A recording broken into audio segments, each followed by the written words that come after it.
Na kukaribisha kwenye mlima wa Mungu, uko kule Thika Sarama Estate, ukipita pale Ananas Mall kwenye barabara ya Garissa, stage inaitwa Kwaheri, Mount Zion Prayer and Retreat Center. Ikiwa unataka chumba chako peke yako, watu wawili, watu wanne na hata kikundi, tunakukaribisha. Vitu vyote ambavyo unatumia kule kwenye mlima tunapeana. Mount Zion Prayer and Retreat Center. Ikiwa ungalipenda nambari ya simu 0797953840. Mount Zion Prayer and Retreat Center. Karibuni. Karibuni sana watazamaji wa Ezra Christian TV na hasa watazamaji wa Chumba cha Mawaidha. Leo tumewaandalia show ya kukata na shoka, na namshukuru producer wangu leo amecheza kama yeye ametuchezea wimbo ambao ni mwafaka kwa mada ile ambayo tunazungumzia leo. Yebo yebo, bila Yesu hatuna letu. Kwa hivyo karibuni sana. Huyu ni Bazuu the Wise Man ambaye mnampenda sana, na leo tuko pamoja na mshauri na saa Eliud ambaye atanisaidia kuweza kupanua mbivu na mbichi hasa kuhusu post traumatic trauma, kiwewe cha baada ya mabadiliko. Na labda mwingine anauliza ni nini leo mnazungumzia nini? Bazuu, ni mambo ambayo yanapatikana na ni mambo ambayo wengine labda hata hawajaondoka, na ningependa kupeana hadithi moja ya rafiki yangu mmoja ambaye wakati wa COVID, mnakumbuka takriban miaka 5 iliyopita, kulikuwa na changamoto, watu walipoteza kazi zao na wengine bado hata hawajarecover. Na huyo kijana ama nimuite mzee bado ana ile trauma ya kupoteza kazi yake.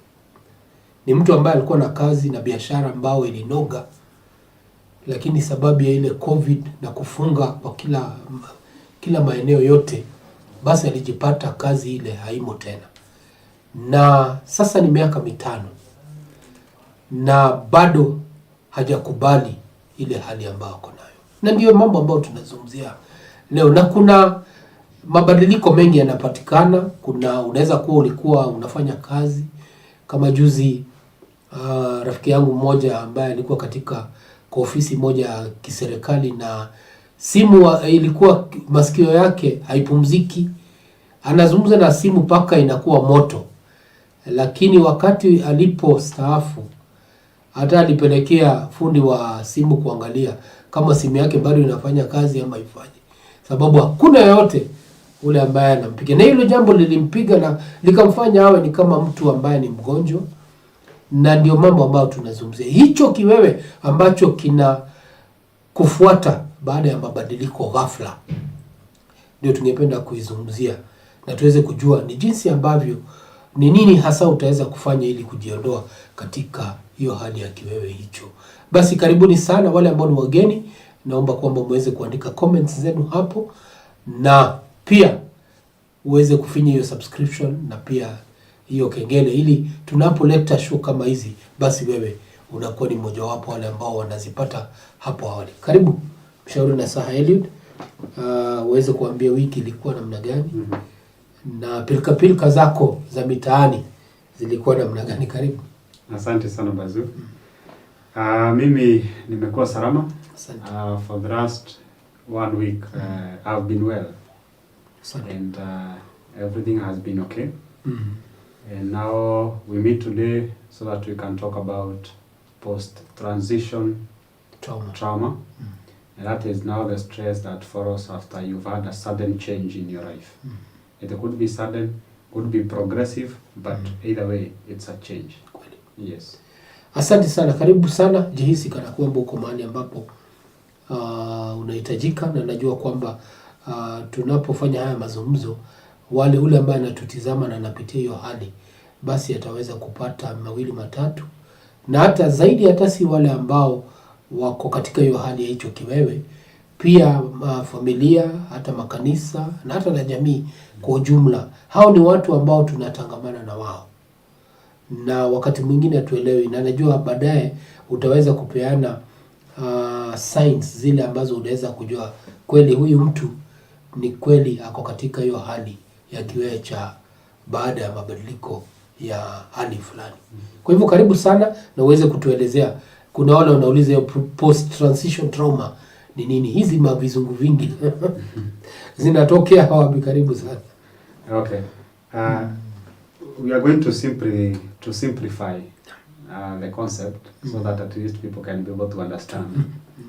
And the good thing with that statement, that phrase, post-transition trauma, it has 3 words. There's the first word is post, and people understand what is post. Post ni baada. Post is after. And when you are talking about transition, it is moving from one stage to another, or from one place to another. And then we are talking about trauma. So at least people understand trauma, which is an overwhelming psychological situation that most of the times the mind is not able to process completely. So then when we are talking about post-trauma, post-transition trauma, then we are talking about what happens after a transition, a movement from one stage to another, from one point to another, from one state to another. And that now the traumatic experience that happens after that. So we can clearly define post-transition trauma as the stress. Most of the times I like using the word distress because people don't differentiate between stress and distress. There's something we call stress, there's something we call distress, and there's something we call eustress. So when we are talking about stress, it's just a general life event or life experience that is not negative or positive. So that's why most of the times I tell people now, you need to run this so that you can stop saying nikona stress. Stress is not negative and neither is it positive. It is just that you're experiencing something that is out of your everyday experience. So something that is giving you some level of discomfort, some unpleasantness, but it is not negative, and it's just unusual experience that you're having. So now we go to the negative. When you're experiencing something that is negative, then we call it distress. That is negative. So when we are experiencing something that is out of normal, and then it is positive, that's what we call eustress. So now then we can say that post-transition trauma is the distress that someone experiences after they have gone through transition of one stage to another. One state to another. So every time, change is not something that most people welcome with open arms. No. Sijui sababu ya watu kuwa na ile mazoea, na wakati mazoea yanabadilika ghafla, basi inakuwa ni vigumu sana kuweza kutoka katika hiyo hali ya mazoea. Na hiyo jinsi sababu unasukumwa kwa nguvu, basi inaleta hiyo hali ya kiwewe ndani yako. Yes, because it makes you feel uncomfortable. And especially the mind itself, it doesn't really like new experiences that it had not anticipated and figured out that they are coming. So when someone gets into something that is especially emotionally overwhelming, or especially an unseen or unplanned for transition, then definitely they will experience a level of distress because they were not ready to handle this.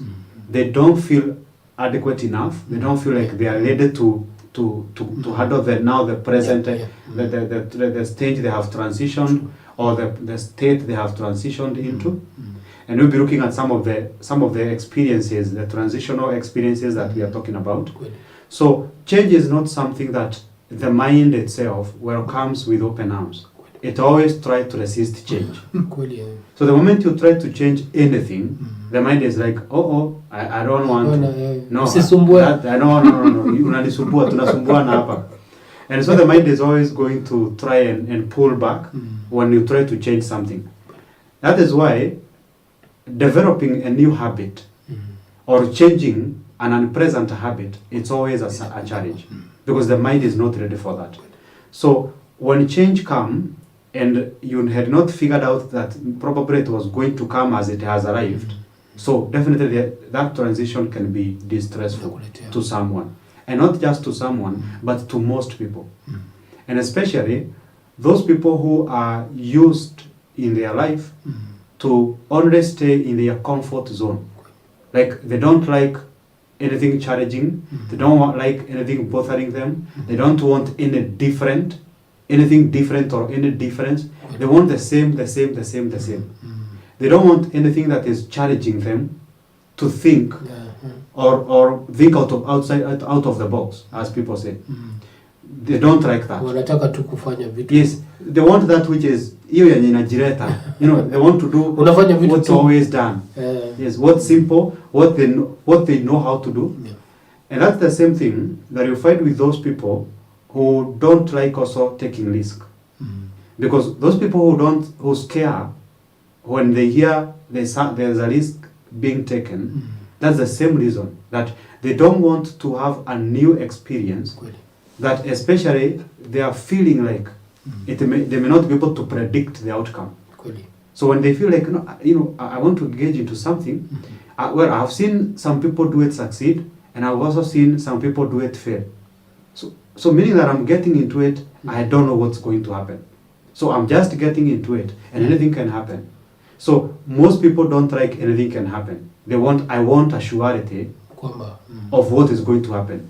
I want to be assured that I'm going to get this, and this is going to go this way, and this will be the end result. True. So every time there is a change, our beliefs, our perceptions, and our interpretation about the world, and even because we are walking out of the norm, what we have, maybe possibly if you have been doing something or you have been somewhere for like 10 or 20 or 30 years, and now you have to transit from that place and go into somewhere else or into something else, then definitely that transition is going to shake your beliefs, it's going to shake your perceptions, it's going to make you want, or you must again start thinking about and seeing things from a different perspective. Yes. So now when this is happening, then definitely there must be distress. Someone must feel at unease. They must feel like, no, this is not comfortable. There's a level of discomfort that comes with that comes with any transition. And some of these transitions that we are talking about, when we are saying transition, we can talk about number one. You can have a transition whereby you have worked somewhere for 20, 30, 40, and maybe even some 50 years. Yes. Because it's not all positions or all places that you get to retire when you are 60. True. Maybe you started working when you are 15 or 20, and now you are retiring when you are 80. Yeah. So that means that you have worked for 50 to 60 years. True. Now, for 50 years, your routine has been, you wake up in the morning maybe around 6, you get yourself ready, by 7 you're out of the house, you go to the office or to work, wherever you work, by 8 you are there, and then the same routine repeats itself for 60 years. True. 50 to 60 years. That's not something very simple. Yes. That someone can just transit simply and easily one morning when now they no longer have to go to work. True. And that's why most of the times I see in most institutions and organizations that when someone is retiring, most of the times they are relieved of their duties several months before they actually get to retire. So that now you are allowed to have the freedom, sometimes even to come to work whatever time you want, only to come to work on a need basis. True. So unaambiwa now for you, hata kama utakuwa unaingia kazi saa 3, hata saa 4, hata saa 5, whatever time wewe you are okay with that. Because now this organization, this institution is preparing you to be able to transit. Unaandaliwa. Yes. Ndio sasa utoke pale you've been for 50 years you've been waking up every morning and going to work. And now yesterday you woke up, yesterday was the last day that you woke up that early and go to work. Yeah. And now from today onward, you never have to do that again. True. So that I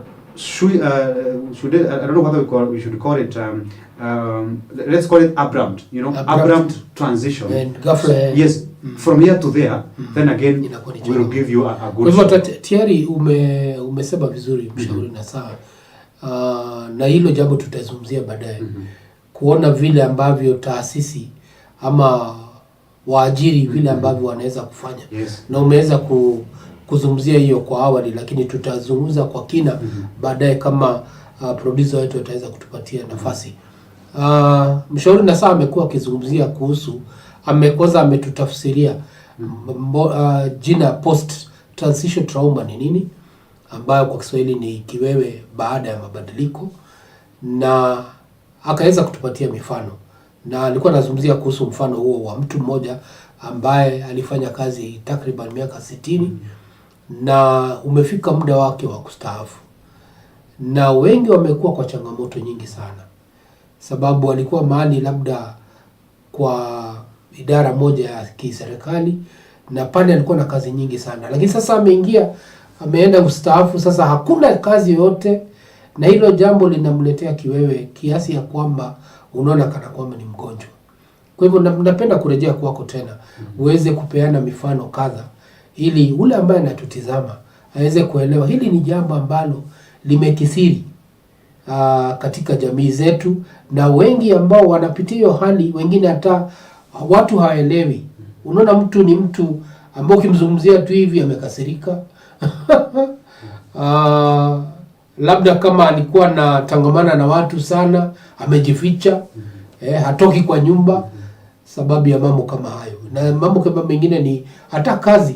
Kuna waume ambayo kazi ikiisha, na unajua mwanaume ni wallet, hasa hatokei, anakaa tu kwa nyumba, na imeleta changamoto pia kwa nyumba zao. Karibu. So if we can look at some of the examples of the transition that we are talking about. Number one, I have briefly mentioned about retirement. So retirement is one of the transition that is challenging to so many people, because you are used to a certain routine and now you have to shift to a totally different routine. You used to be told what to do, now you have to wake up and decide what to do. You used to have assignments, you used to have work, you used to have reports, you have to use these, you had meetings, you had phone calls to make, now you have nobody to call. So now that transition can be, you can experience post-transition trauma. The other kind of a transition that can cause that is marriage. Marriage is also a transition. Getting into marriage. Because now you're getting from a state of, I used to wash nguo za mtu moja when I want. Sasa ni za watu wawili. Yes, sasa ni za watu wawili. I used to cook chakula ya mtu moja. Now I'm doing it for two people, and I must do it every day because there's one person who must eat every day. And now, personally, I used to eat maybe snacks, and I would stay for 3 days without cooking. Again, there are so many people who get into marriage when they are not well prepared about what they should expect to find in marriage. And so that transition, especially without the knowledge, without some basic understanding of what marriage is and what you expect to happen in the marriage, again, that one can come as a shock and it can cause some people distress. The other thing in the line of marriage is divorce. Also, when you're walking out of a marriage, whether it is divorce or separation, because in most cases when we are talking about separation, it's not the official parting ways with someone. It's when you say in a relationship or in a marriage, can we give it a break? Can we take a break of maybe 1 year or maybe 5 months or several, whatever, maybe months or days or weeks? And then we figure things out. We figure ourselves together and see whether this is going to work. So that is separation. That you've not divorced completely, you've just separated. So whether it is separation or divorce, it can also cause post-transition trauma. And especially when you are not ready for it and when you didn't see it really coming.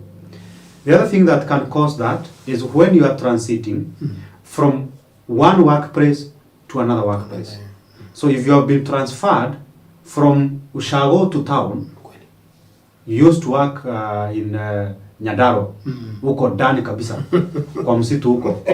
And now, that's where branch ya ile organization ama ile institution you work for imekuwa, and you've been working there for 10 or 20 years. And then one day, maybe that branch inafungwa, and then you are told now you have to go to the main branch in Nairobi, in town. And now that transition, when you are moving probably from Ushago to the city, and you don't maybe have a proper orientation on what happens, how you are expected. Kule labda ulikuwa unatoka unatembea tu kwenda kazi. Yes. Lakini sasa lazima uabiri matatu. Exactly. Makelele, jam. Yes, makelele, jam, mwezi, nini, so many other things. So now that kind of a transition also can cause someone to have post-transition trauma. Another kind of a transition is when you students are also transiting from secondary school to college. University. Also that if a student is not well prepared and they don't know what to expect, and now when they get on the other side, they happen to meet experiences probably which the exact opposite of what they expected to find. Because, for example, for us when we were in secondary school, those guys who used to come for motivational speaking and they were students from campuses, they used to tell us, you know, when you get in campus, you don't even go to class. You don't have to go to class, you just show up when you're doing exams. When you get into campus, girls are going to chase after you. You know, the girls will be there waiting for you. Yes, so you can do whatever you want, you have the freedom until you go there and you realize that even in some of the universities there's a register. You must sign in that you've gotten into class. And so you realize that much of it is the totally opposite of what you are told. So again, that can come as a shock. So the same thing, so every time there's a transition, we even have people who transit from one country to another. That adjusting to that new environment is also a challenge. Unaweza pata kama kuna rafiki yangu mmoja alikuwa anafanya kazi hapa Kenya. Alafu akapata uhamisho akapelekwa Nigeria. Na Nigeria vyakula vyao karibu 90% huwa zinawekwa pilipili kabisa. Kali. Na huyu rafiki yangu hata ya sambusa ilikuwa ni kali. Sasa amefika chakula chote ni pilipili. Alipata shida kubwa sana. To be able to adjust. Sababu sasa lazima ule. Sasa ilikuwa na haezi chagua, sasa chakula ilikuwa ni mkate tu. Paka ikafika mahali sasa ilibidi azoe. Na sasa vile tunaongea na yeye amekuwa mtu akula pilipili. Yeah, so that kind of a transition to some people it can also be a challenge. So, lakini na yeye nadhania lakini chukua muda ni muktasari tu nimefanya to adjust. Ilichukua muda karibu miaka kama 2 hivi. Yeah. So we are also looking at loss of job. So if you abruptly lose your job, or for example now what we have seen recently with Gen Zs and the goons going in the streets and wanapora as per market ya mtu, wanapora kazi ya mtu ya electronic gani hivyo, so they're able to steal everything. So there is someone mwenye amefuka kazi leo jioni akijua kesho ataamuka maybe first of all kuanza kudeliver the orders zenye zimefanywa. And then anaamukia kwamba duka yake imevujwa, imeibiwa, hakuna kitu. So that kind of a transition when you have lost your job, when you have lost your business, and you're even looking at individuals who lost their jobs and businesses, even during the COVID-19, like the person you have mentioned. So there are people who have not yet been able to heal those wounds. There are people who are still struggling because of that transition.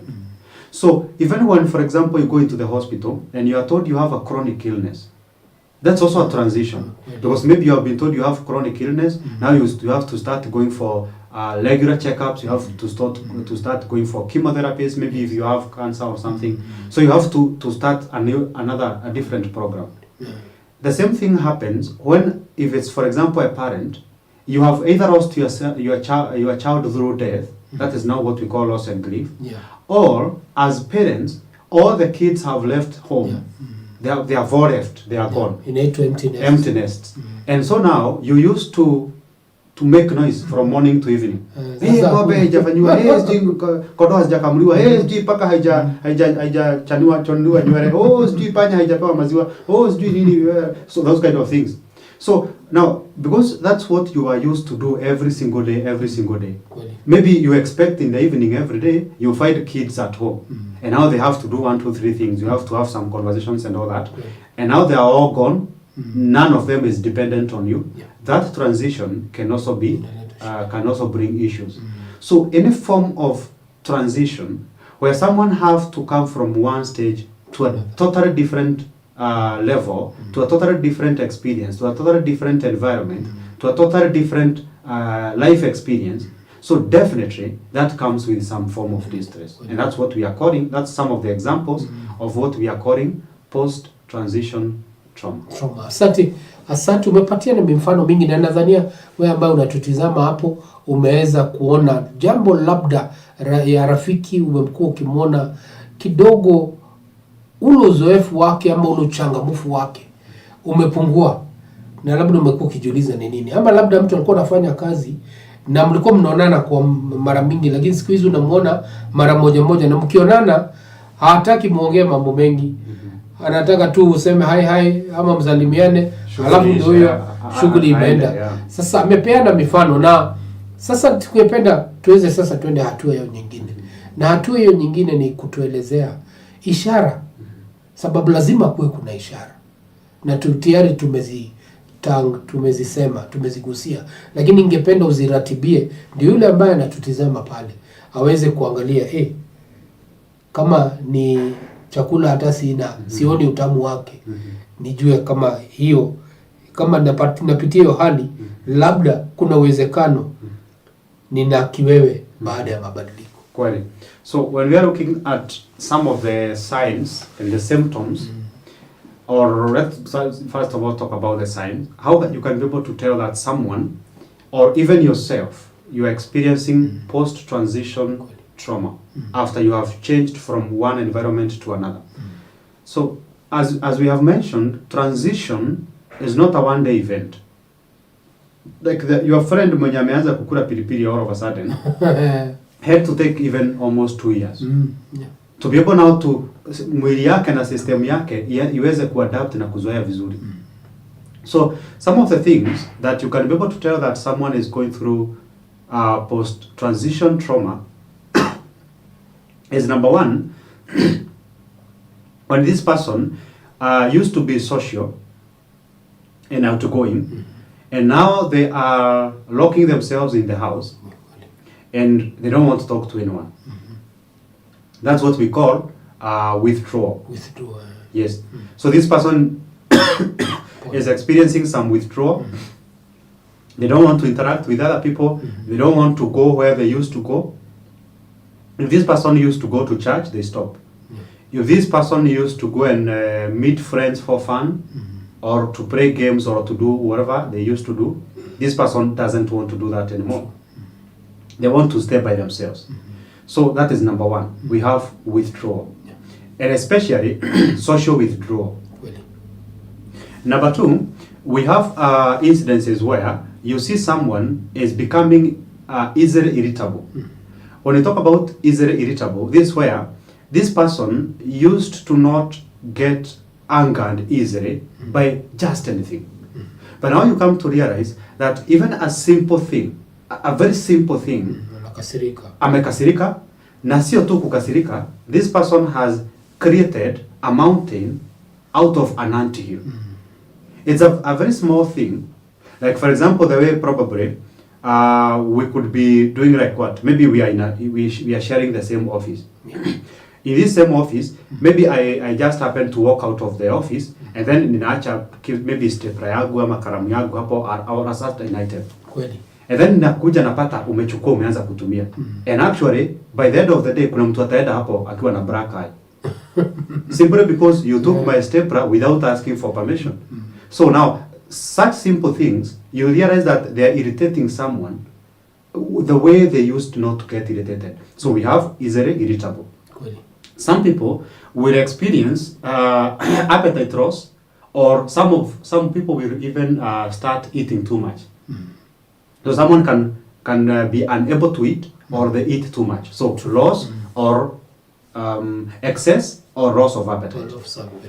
When we are looking at also sleep, we usually call them vegetative symptoms. So vegetative symptoms, even when we are doing counseling, we talk about sleep, we are talking about loss, weight loss, and also appetite. Yes. So also something else is when it comes to sleep. So you realize that this person used to sleep well. Yes. So mtu alikuwa analala vizuri. But this person is either oversleeping or they are not able to sleep well. Because of the transition. True, yeah. The same thing happens to weight. So this person is not able to is losing weight or is gaining too much weight. And now that those three things are usually put in the same category because they usually influence each other. Because someone who has no appetite is most likely going to lose weight, and this person is most likely going to have sleepless nights. Someone who has high appetite is also going to gain a lot of weight, and this person might sleep too much.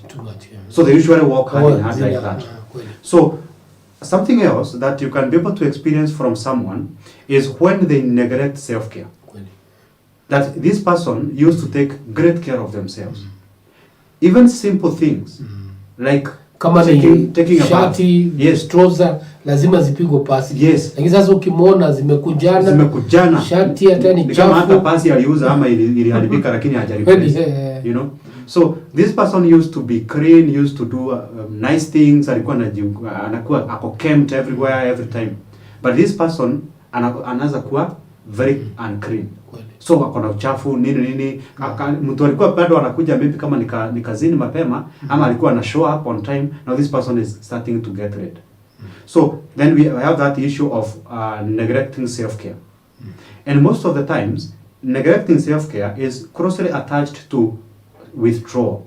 So when someone doesn't want to interact with others, most of the times that's when they start neglecting self-care because anakaa tu kwa nyumba and then anashida to watch movies. Hata nguo hata fua, hata nyumba hata osha, hata vyombo hata osha, hata pika, you know. And those are the people now most of the times, especially those people who do a lot of withdrawing. They don't even want to cook because they are getting lazy.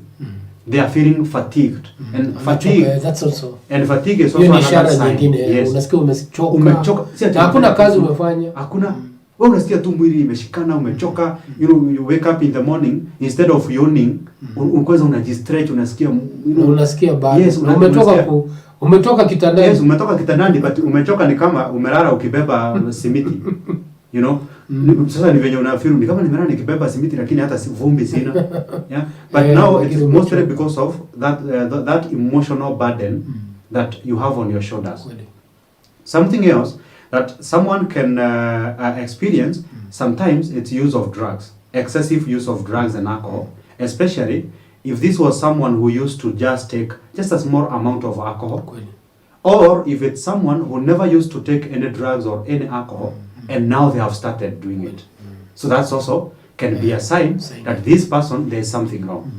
So any change, because the signs can be too many because with every individual, a transition elicits specific or unique signs. So kwa kila mtu ita manifest differently. Kuna mwanaume maybe utapata ameanza kukosana na watoto, hata hataki kwenda nyumbani mapema, sijui hataki kufanya nini. So the signs can be so many. But the moment someone has a transition and then you start realizing that there's a change in the pattern of their behavior, how this person used to show up is not how they show up anymore. How this person used to talk is not how they talk anymore. How this person used to groom is not how they groom anymore. How this person used to walk is not how they work anymore. So like there's something that has changed. So if you realize, especially that someone after a transition or after a big change, something has happened, then that's the time that someone is calling for help, even without calling for it. Yes. Asante sana mshauri nasaha. Umeweza kutuelezea kwa njia ya taratibu na ambao ni inaeleweka, na nadhania mtazamaji ameweza kuelewa kwamba labda ameona rafiki yake kidogo hatangamani na watu, ni mtu ambaye ameanza kuwa tu mchafu, na ni mtu alieleweka kwamba kama vile vijana wanasema kwa mtaa, ni mtu alikuwa ni luku si luku. Lakini sasa imebadilika, unapata kwamba nguo zake ni chafu, trouser alikuwa anaipiga pasi, hapigi pasi na mambo kama hayo. Sijui kama unaweza kuelezea mtazamaji kati ya hizo ishara ni ngapi, tuseme kama ishara ni 10.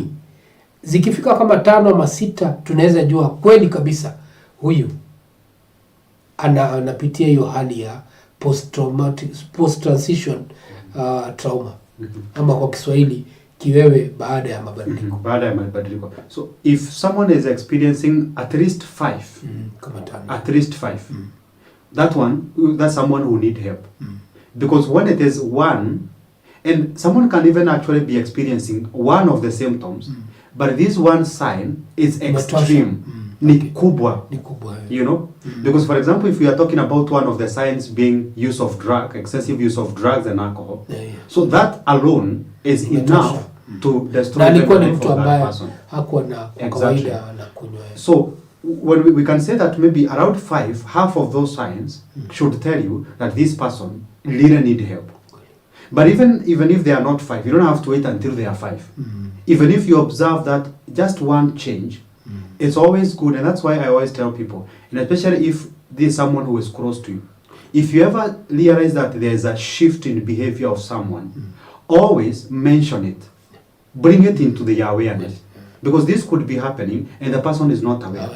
But the moment you tell this person, Eliud, nimekuwa nikiona squeeze personally, mimi si fan wa kunyoa sana nywele. Naweza kaa bila. So mtu anaweza niambia, Eliud, na nimeona umekuwa hunyoi sana lakini siku hizi unanyoa sana. What is happening? Nini? You know, either way it is a change. Either way it's not on my iwe nzuri ama lakini uone imebadilika. Yaani tabia imebadilika. Yes, it could be changing for good. Mimi naweza kuambia siku hizi nanyoa haraka juu maybe niko na naumwa na kichwa ama niko na inaitwa dead draft ama inaitwa nini? Ama niko naona nywele inanichosha tu. Ama bragagu amefungua kinyozi sasa tunapitia tu hapo kila siku ananinyoa or whatever the case.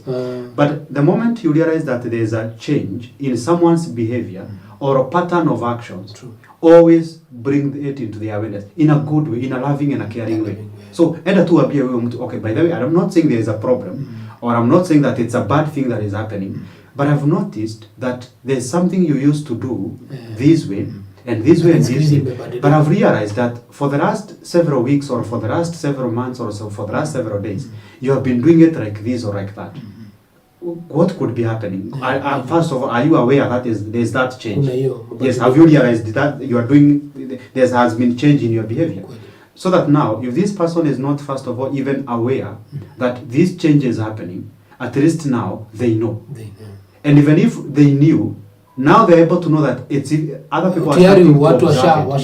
Watu washaanza kuona. So I need to do something about it. Yes.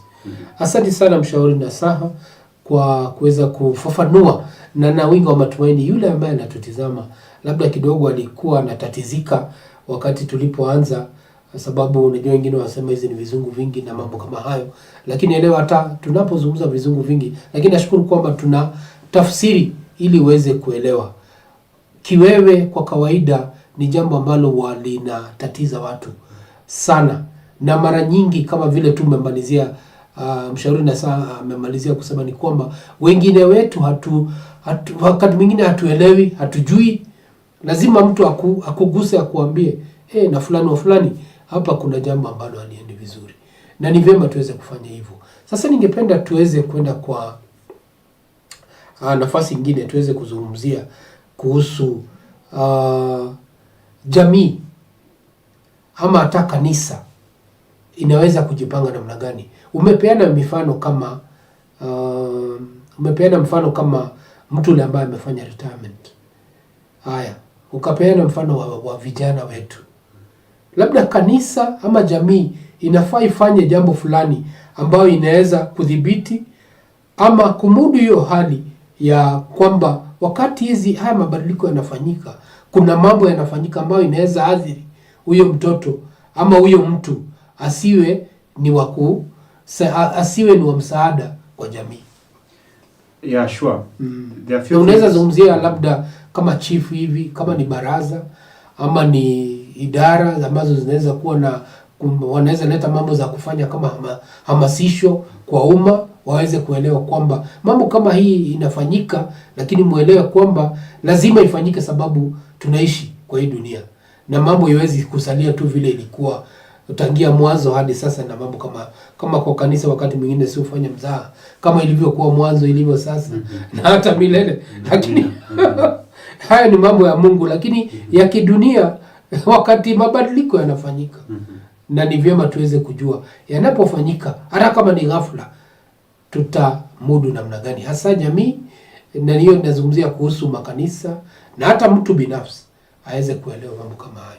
Hata kama ni mzazi pia tuweze kumhusisha aweze labda kufunza watoto, waambie ndio katika maisha hii ndio maisha inakuaga hivi.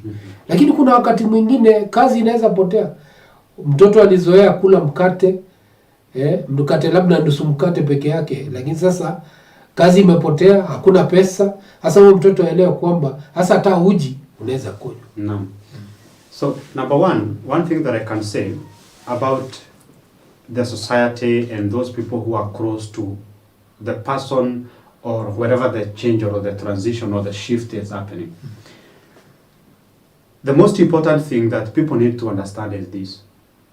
When a change happens, it changes everything. The change doesn't happen to the job. The change doesn't happen to the business. The change doesn't happen to, it happens to everything. And so one thing is that you need to understand that the person you are interacting with before the shift, before the change, is no longer the same person. That is not the same person. So your interactions with that person also need to change. And you have to start seeing them differently depending on what has changed or how they have changed. For example, we are talking probably of a society that used to depend on someone who used to pay school fees for certain kids in the society. And this person has retired.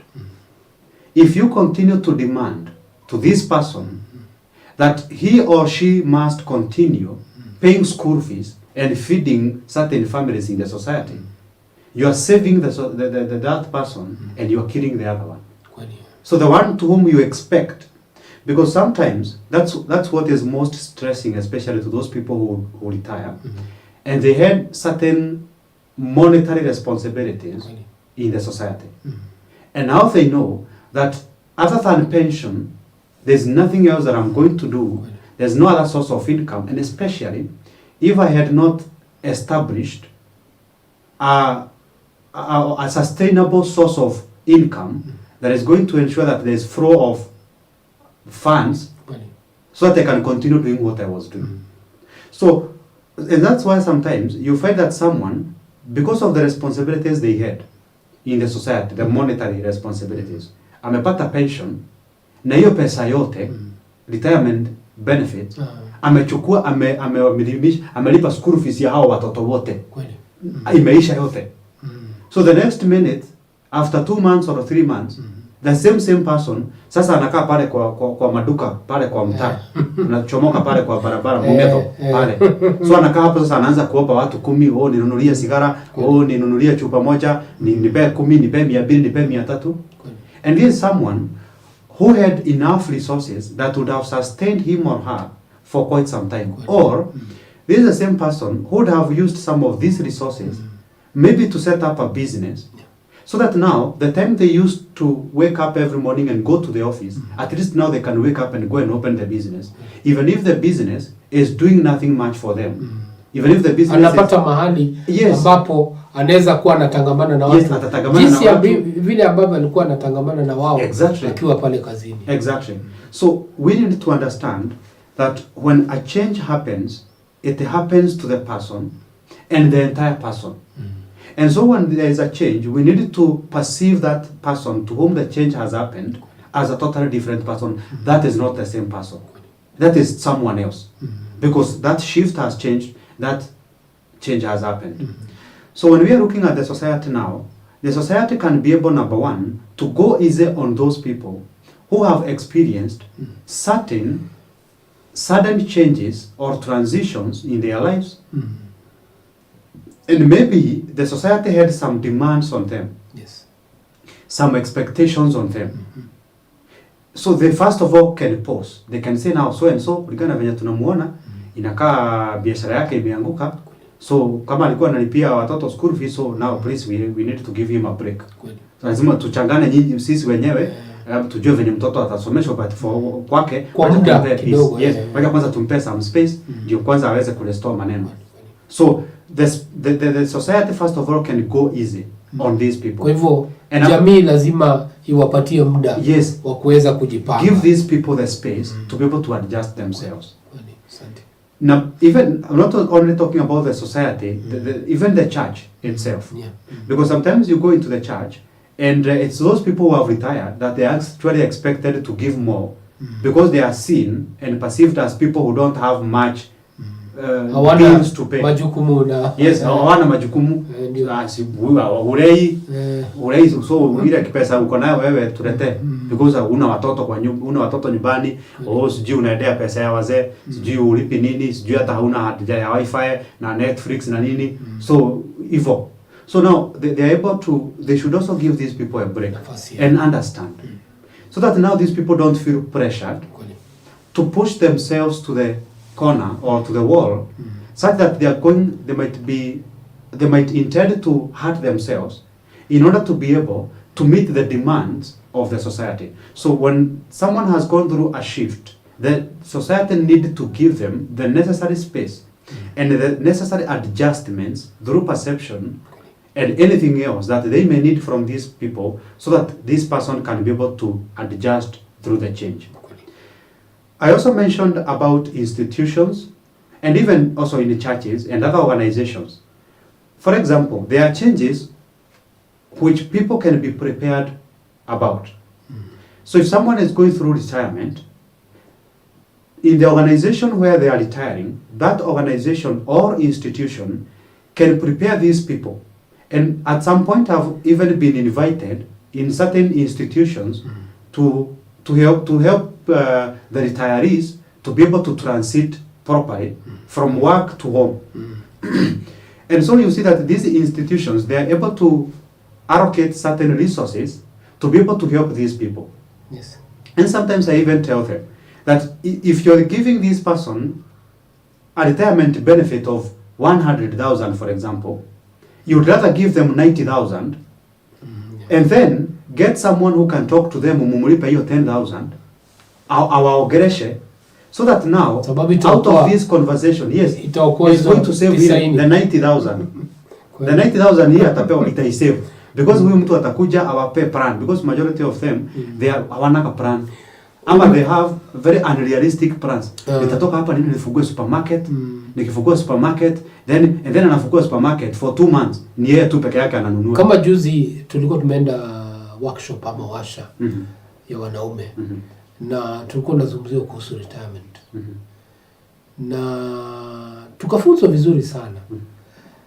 Wakati wa mapumziko mzee mmoja akakaribia huyo ambaye alikuwa anatuzungumzia. Na wakati alipomkaribia akataka kuelezewa zaidi. Ilikuja kuibuka kwamba huyu mzee alikuwa karibu kuenda retire. Na huyu mzee mipango ile alikuwa nayo ni kwamba alielewa kwamba ukienda retire unaoa mke mwingine na unamjengea na sasa na mambo mengine. So yeye alikuwa anaona hizo pesa zake zimetosha kufanya hivyo. So wakakaa chini wakaanza kupiga hesabu, akaulizwa ni nyumba kiasi gani wanataka kujenga, akasema. Akaambiwa ni nyumba kama hii inahitaji pesa kama hizi. Sasa zile walikadiria na wakakuja kupata figa ile ya yenyewe. Ule mzee alipoangalia pesa imeisha. Kama afanye hiyo maboda itabidi auze kidney. Auze kidney moja. Na nashukuru kwamba tulikuwa na nafasi hiyo ya kwenda katika hiyo workshop ya retirement. Huyo mzee alisaidika. Alisema kwamba mimi nilikuwa nimeelewa. Nilikuwa nadhani hiyo pesa ya retire ni pesa mingi sana.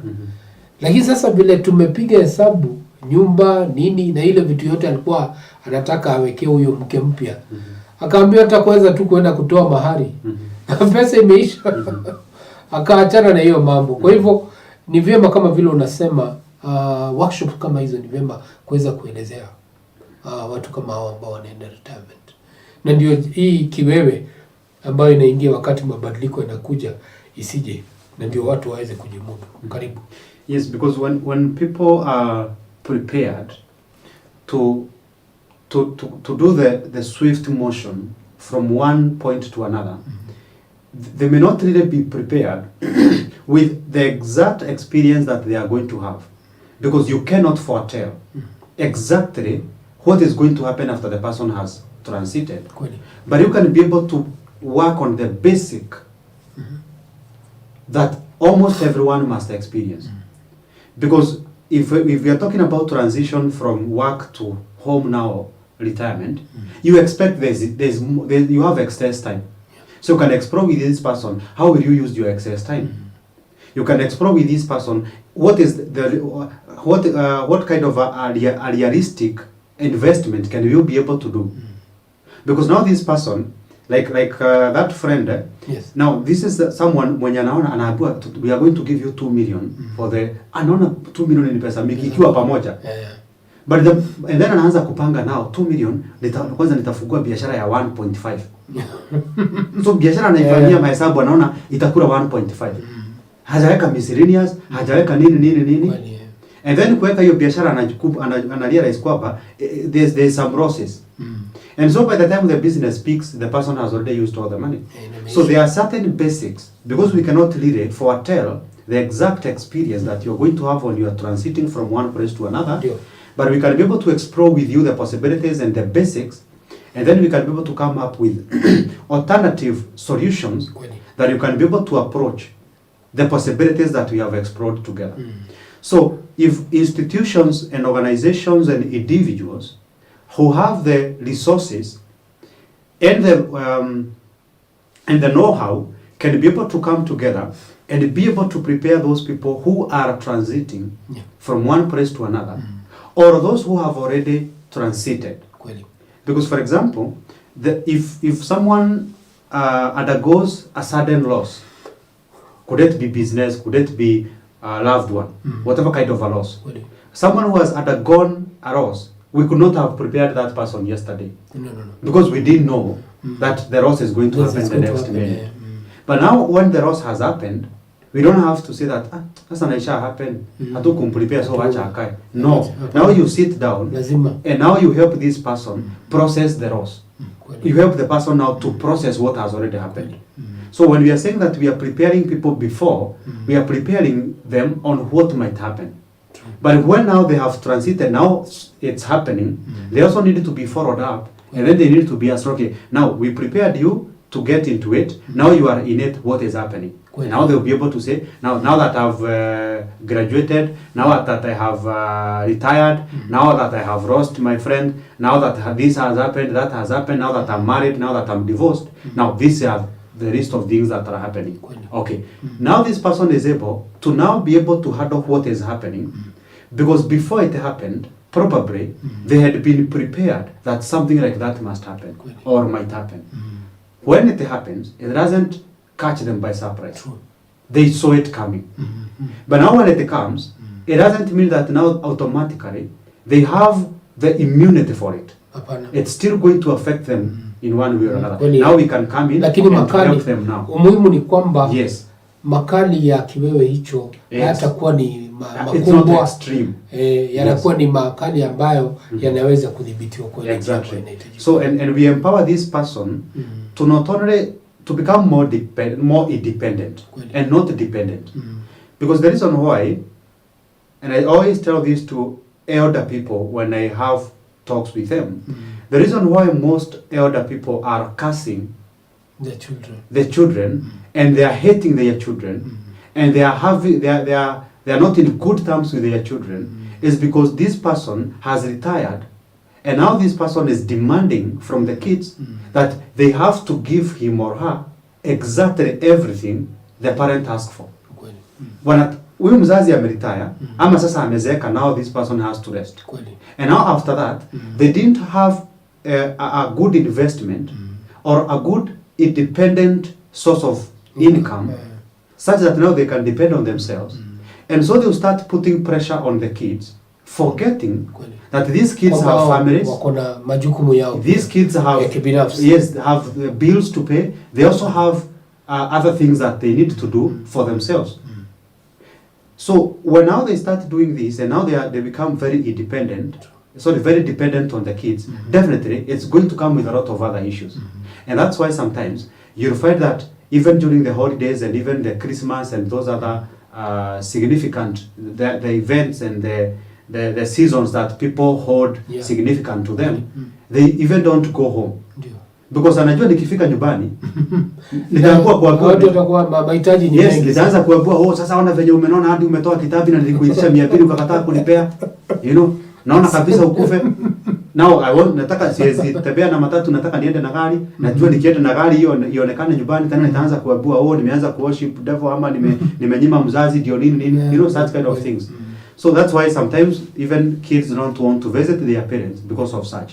So when people are well prepared, even when we are talking about divorce, we always request that when you are going through a divorce, you should take some time to reflect on what you are about to get into. True. To actually understand what divorce is, to understand the situations, the circumstances that are going to follow after that, so that now when you get there, you will not be shocked that something is happening. And even sometimes, I usually tell individuals, now if you're getting into something, try to see if you can find someone who have already had the experience. And go and ask them, how was it for you? Yes, how did you cope? How did you maneuver through the situation?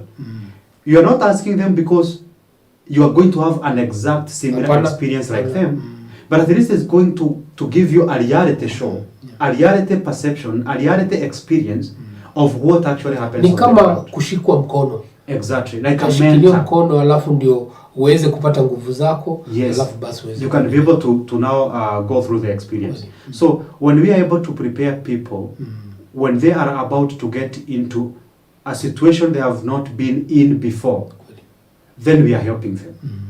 But if people can be able, because there's now the majority population that need preparing, and now we have those people who have mastered the art of being okay with how life is, with what happens, and those now don't need to be prepared for anything, because for them whatever comes, they don't panic.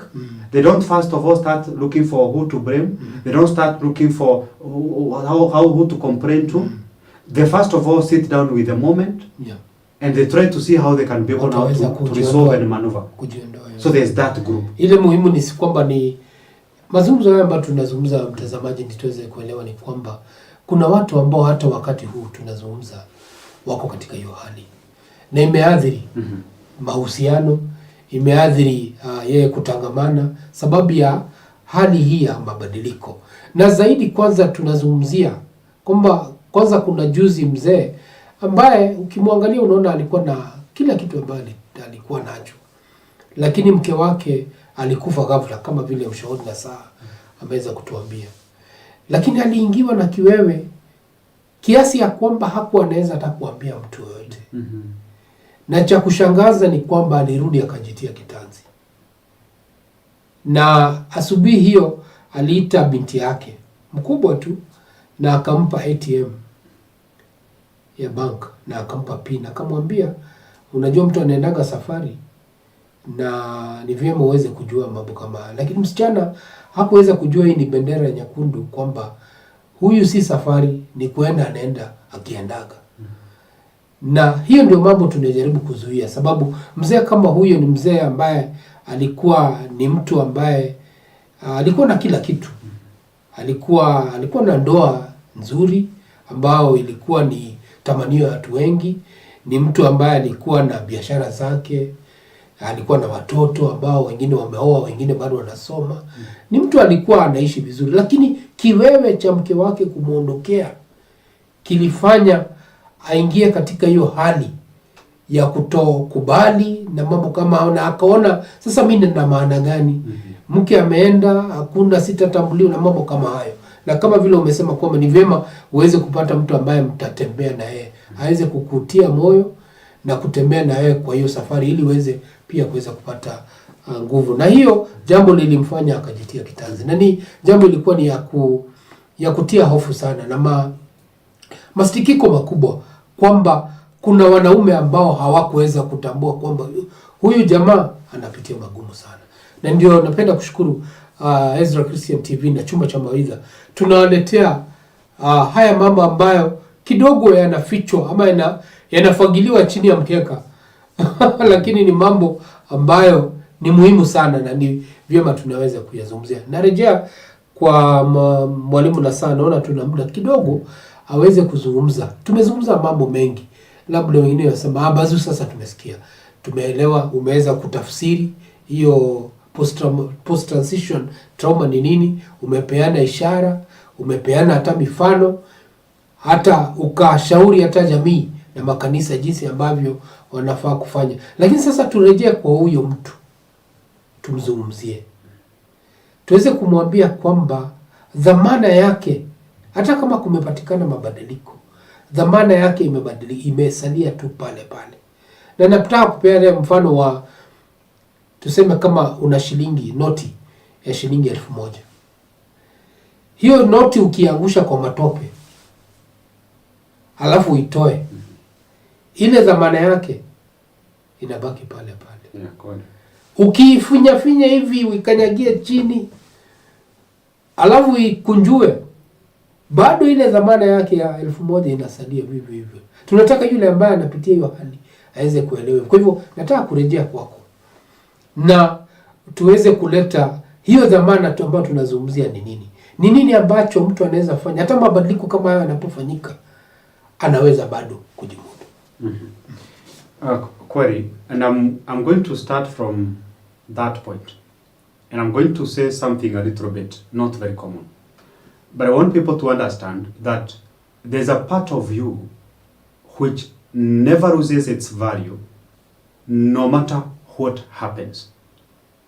That there's a part of you that cannot be affected by anything in life. And that's the true and the real you, which is not subject and cannot be affected by anything that is happening. And that's why at some point I talked about awareness. Because when you know that you are in distress, that means that there's the part of you which is in distress, and there's another part of you which is watching the distress happening. Mm-hmm. So that tells you that just like a note of 1,000, which cannot lose value despite what happens to it, which cannot be affected by anything that happens to it, because in reality it is not happening to it directly. Mm-hmm. So there's also a part of you which is the real you, which cannot be affected by anything that happens in this life. However, we are looking at a situation where you've gone through a transition which is giving you a certain level of distress. One thing that you need to understand is that change is inevitable. You grow because you change. The person you were yesterday, you wouldn't be happy if you are still the same person.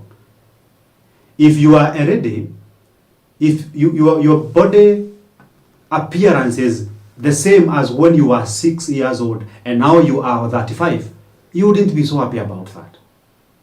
So change is inevitable, and we say that only change doesn't change, that only change is constant, that you are going to change. That's the only thing that doesn't change. The fact is you are going to change, and that never changes. But anything else other than change always change. So we need to be comfortable with transitions in life. We need to be comfortable with moving from one point to another. We need to realize and understand that change is not there to break you. Change is there to build you. When something has changed, and that's why sometimes I'm not okay with people who keep moving back to the previous situations and circumstances after other circumstances have forced them out of the situation. That's why sometimes you see someone who is fired from a job and then they keep begging the employer to take them back. It's not necessary. It's not worth it. You see someone else who walks out of a toxic relationship or marriage, and especially marriages, and this person still keep going back to the same person. So when a change happens, the most important thing that you need to do, number one, is to sit down with the change and have a conversation with it and accept it totally. Because it has already happened. It has already happened. And I always say that one thing that doesn't make any sense to me, at all is when you try to not accept what is. I call it the isness. When you try to reject and resist the isness, if something already is, it cannot not be. It has already happened. And so, when we talk to people who are addicted, who are experiencing addiction in rehabs, this is what we tell them. And this is a very common prayer that you find in most rehabilitation centers and wellness centers. They say that, God, give me the serenity to accept the things that I cannot change. The courage to change the things that I can change. And the wisdom to know the difference between the things that I can change and the things that I cannot change. And that's what everyone needs. You need to know what is there to be, not to be changed, to be accepted as it is. And you need to start to learn how to accept it as it is without trying to wish it was different. Without trying to wish it had happened in a different way. Because most people lie to themselves. They will sit down and start saying to themselves, if only I would have done this differently, things would have been different. But no. Yes, they may have been different, but who lies to you that they would have been different in a positive direction? Anything can change to any direction. So when we have gone through a sudden change, which was not anticipated, when we go through an overwhelming emotional issue in our lives, we need first of all to sit down and ask ourselves, what has just happened? And you say to yourself, this and this has happened. Okay, can I be able to change anything about it? No, I can't. Good. Then what do? I accept it as it is.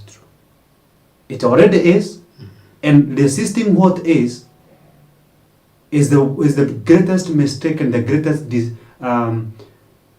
injustice you can do to yourself, because you always hurt yourself, and what is will never not be.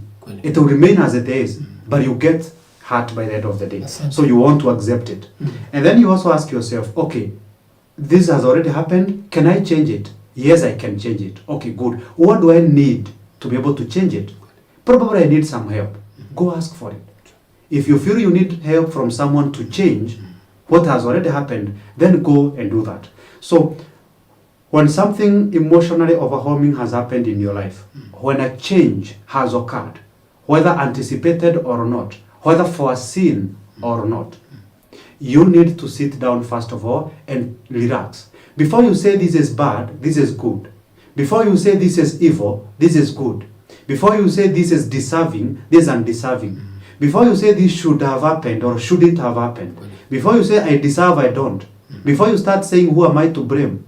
God am to blame. God is to blame. My spouse is to blame. My parents are to blame. No. Before you go there, first of all, sit down with the experience itself and ask yourself, why did this have to happen, and why did it have to happen specifically to me and not my friend or my neighbor? Simply because there's something that I was supposed to learn from this. The mistake is, if you don't run from a transition, if you don't run from a change, that change will keep occurring in different versions until you learn what you must learn. Asante. And that's why sometimes, Bazoo, you'll find people who move in the same cycle and loop of events. Anajipata hapa, anatoka kwa hii relationship ni baya, kama hajasoma lesson anaingia kwa ingine baya. After hiyo anaingia kwa ingine baya. After hiyo anaingia kwa ingine baya. Ndio. Unapata huyu mtu ametoka kwa hii job, after hiyo job anaingia kwa hiyo job ingine. After hiyo job anaingia kwa hiyo job ingine.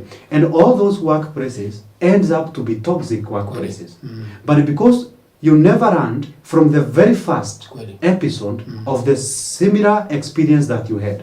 So when we experience something that is emotionally overwhelming, let us sit down with the experience itself and ask ourselves, what can I learn from this? Asante. So that I can use it as foundation to be able to shape my life better and even have the muscles to solve any similar or anything that can come my way that can carry the same magnitude. Asante sana mshauri nasaha, umezungumza kwa kina na mapana, na muda nao kidogo umetupa kisogo, na tunahitaji kumalizia show yetu ya leo, na naona kuna mambo mengi ambayo hatukugusa, na inaonekana juma lijalo tutaweza kuzungumzia, sababu umezungumzia kuhusu jambo lingine ambalo unaona kwamba unaweza kupata mabadiliko lakini tena utarejea tu.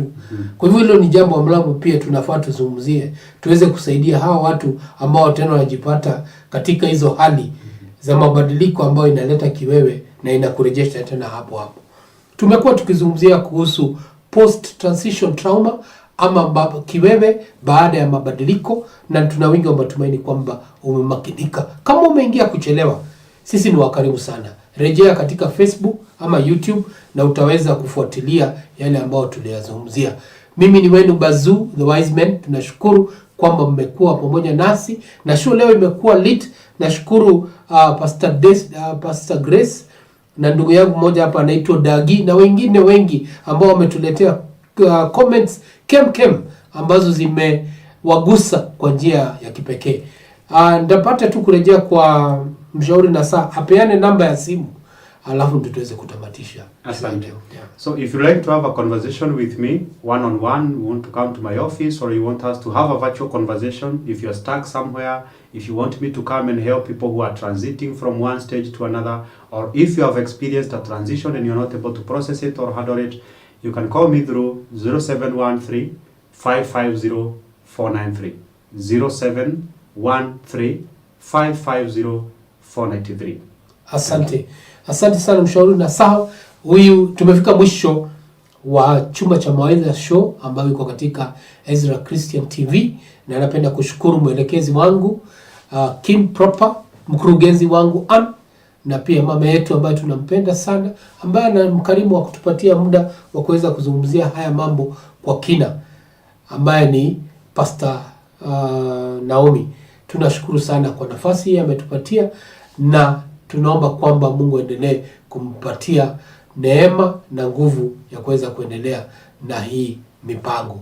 Hadi wakati mwingine, nataka kumalizia na msemo ambao unasema, yaliyopita si ndwele, tugange yajayo.